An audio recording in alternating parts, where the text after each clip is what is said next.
What's up everyone, Drew and Hunter from Misfit Athletics, and today we are talking about fluidity of movement in relationship to the rower and the ski erg. This is a terminology that we use to explain the transitions from position to position in movement.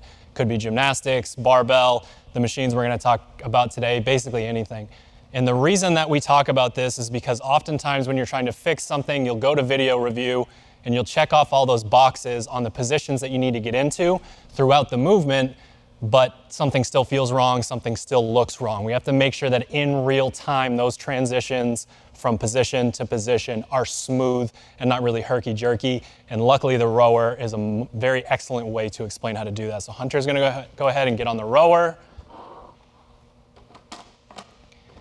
And he's going to pull one stroke and stop when he gets back in front of his knees with the handle.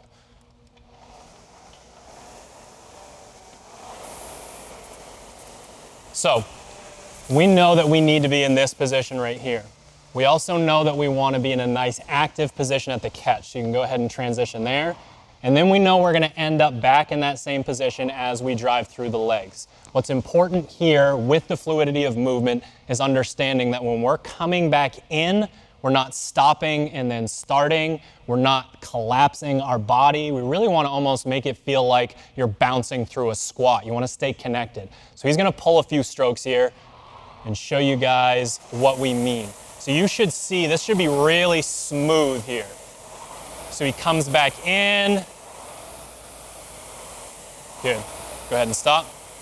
So as you can see, as he's coming in, there's no start and stop. Again, there's no collapsing of the T-spine and then pulling himself up into a nice position. We want to be able to use momentum. We want to be able to use the elasticity of our muscles. So you come in and you feel like you're bouncing out of a squat and it's nice and smooth in and out, just like if you threw a ball up into the air and it sort of hit its peak and came back down. We do not want any starting and stopping. We're going to head over to the ski erg now, and the concept is a lot simpler to explain, but can be challenging for people when they're trying to go fast on the ski erg.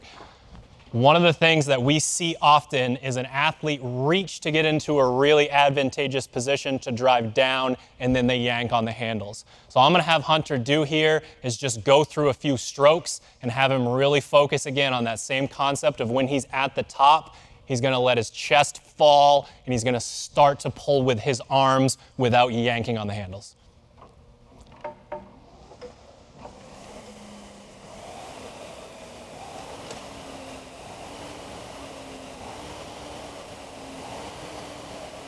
Good.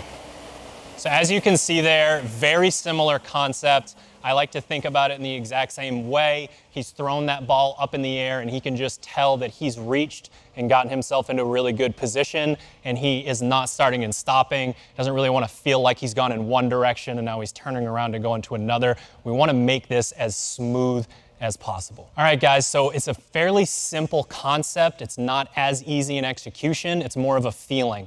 So when you're doing either of these movements, you're doing another movement where, again, positions look and feel right, but something feels a little off. Think about really smoothing those edges around a little bit. Be athletic. Go through the correct positions, but also transition in a really kind of comfortable, smooth way.